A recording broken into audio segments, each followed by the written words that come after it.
there is another dimension, beyond that which is knowledge of man. It is a dimension as vast as space, and as limitless as infinity. It is a blackness between the sun and the moon, between science and superstition, and it lies between all of man's fears and the summit of his ability. This is the space of imagination. It is an area which we call the Sci-fi Zone.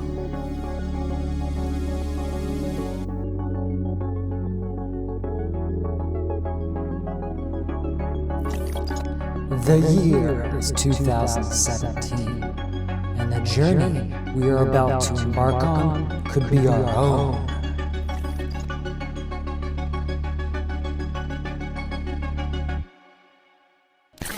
Welcome back to the Sci-fi Zone, and tonight we will journey into the indie art house underground sci-fi epic that is Elliot, directed by Craig Jacobson. Cassandra Seckler did the costuming for this and is kind of co-orchestrator of Dreams for Dead Cats Productions with Craig, who put this whole thing together.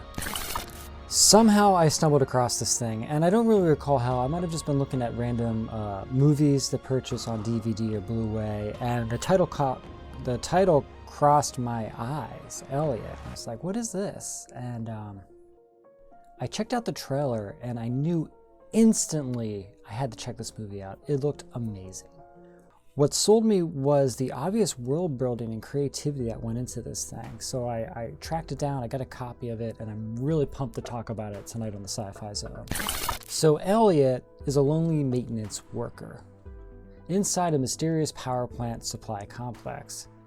His only interactions are with a supervisor named Face, who communicates to Elliot via different video monitors and overhead speakers. Sentries are always keeping a close eye on Elliot to make sure he stays on task. When Elliot does have a rare moment alone, he plugs into his pod to escape the reality of his situation, and he finds an ideal version of himself within this realm. The more he explores this alternate universe, the more he desires it, and consequently, the less he trusts his own reality. As his mind deteriorates from the stress of his job, combined with his belief that an artificial world may actually exist, Elliot has no choice but to try to uncover the truth behind his identity. I love this movie, and what I really liked about it was the obvious in-your-face world building. Craig and his team clearly created everything from scratch, which reflects back to us through this shot-on-video style. This is foremost a visual feast for your eyes. So this movie walks abstraction at times. It feels very reminiscent of some early Tilly Gilliam works. I even caught moments that made me reflect on 1980s films like The Neverending Story. And that mainly comes from the characters and the movements of these creations within the world. I also noted what felt like some Tron influence happening. Yeah, the homie costuming and sets are really amazing. Specifically the costuming, I was really impressed with the creation of these characters and how each person kind of had how each character had its own personality that really shined through with the design aspects. Yeah, the passion clearly comes through when you watch this thing. I did learn that this was shot on VHS to help hide some of the roughness to the production, which is a really logical reasoning for shooting something on VHS. I mean, when you watch this, it makes sense. You know, a lot of these sets are made by hand. There's probably some rough edges around those kinds of things, and the VHS format kind of helps hide some of that, which is very creative. So this movie follows our main character, Elliot, as he maintains this power facility, and he moves around throughout it. They came up with very creative ways to keep him busy in correcting the different power issues. And I thought that was also a very interesting choice creatively to keep the viewer engaged, where he would go over and interact with these different things like these light fixtures or light kind of power units, or sometimes he would just go over and mess around with this wall that's animated and alive that felt really organic and kind of grotesque in an interesting way. So Elliot starts to tune out with his pod, which is the way he escapes his harsh real-world reality. And Elliot is kind of like the viewer in that you're trying to piece together what is happening along the way. The pod sequences are really beautiful. There are moments like the scene with Bianca, who is a character dancing, and then later portrayed in a scene that follows where Bianca is talking to Elliot. It's something really uplifting about these scenes and very grounding to the story. And it's very beautifully shot and portrayed. And these are where you get these kind of like moments where you realize this is how Elliot is escaping, and you as the viewer is escaping his harsh reality is in tow. It was very creative. It also becomes clear when he's talking to Bianca, but Bianca is another character kind of doing the same thing as Elliot, as plugging into this world to escape.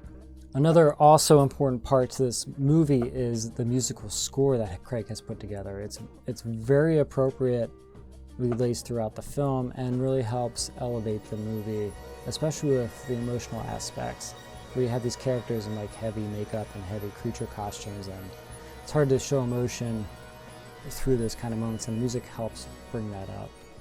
And each character has a very distinctive look and style that fits well into this world, like the humble butler that takes care of Elliot at his every need. And that's something that Elliot has never really known, is like the care of others, and this comes across in this fantasy world that he descends into. So Elliot is constantly being pulled out of this world and brought back into his reality to face the crumbling power issues of this planet. He's constantly underwatched by the Sentinels, who stand in stark resistance to his escape. Elliot continues to run into otherworldly creatures as he explores the power plant, and he starts to descend into more fusing of these two worlds, the reality of his existence to the plane of his escape. They start to merge together. And at one point, we even get some sweet tentacle action. Yep, you heard me right. We got some science fiction tentacle action in this movie. So I don't want to say too much in this. I don't want to spoil or give away anything. We get a lot of really creative creature effects in this movie, from face melting to organic moving walls and structures to just like very elaborate creature kind of costuming.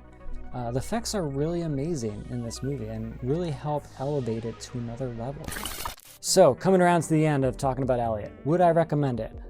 Absolutely, absolutely. I haven't quite seen something like this. This was very cool. It was so creative, and the worlds that they're building here must have taken so much time and effort to make these sets. It was very impressive. Now again, this is not going to be for everybody. This is also very experimental, very much comes from like this art house kind of background with abstraction. So it's not going to be like a normal kind of viewing experience. Not to say I enjoyed it, I liked it, I thought it was very cool. Would I watch it in a group? Not necessarily. This is not like a movie you're going to sit and laugh through with your friends. This is like a indie art house kind of underground horror movie. You can watch it with friends if you're going to have like that enjoyable horror sci-fi element, but this isn't something you're necessarily going to be laughing along to at all. Yeah, this was cool. Side note, so Dead Cat Productions has a cool online shop with merch for Elliot as well as original art. So their stylistic aspects to the movie transfer into like the art that they make. They make these like little cool individual skulls and stuff that you can buy online. I'm going to drop the link down below to their site. You should go check it out. If you want to support the film, go pick up a copy. It is on DVD. I believe it was put out by SRS Cinema. You can find more of that below. Yeah, very cool movie. Quite a surprise. I was pumped about this. I was impressed with the work. I'm really excited to see what they do next. I know they have another film in production, which looks just as interesting and just as like crazy and stylistic. So I'm pumped. I can't wait to see it. So thank you again for joining us here on this Sci-Fi Zone. If you would, please drop down below. Like, follow, subscribe, ring the bell if you want to hear our updates. We appreciate it. We have lots of new content coming down the line. Also, if you're interested in bad movies, join our Patreon. It's awesome. We have the Slack. We have the 7 Days to Die video game server. We have bonus pods, bonus pre-show content, all kinds of neat stuff. It's really a very cool thing. You should check it out. Very inexpensive. Come have fun, join the community. I recommend it. This is the kind of science fiction I'm trying to find. Like, this was like a unique voice and a unique premise. Yeah. Cool sets, man. Inspired me. I wish I had space to build cool sets like that. It'd be fun. It's always fun to build stuff. In a world infused of metals, where reality and fiction cross, forever lost in the Sci-Fi Zone.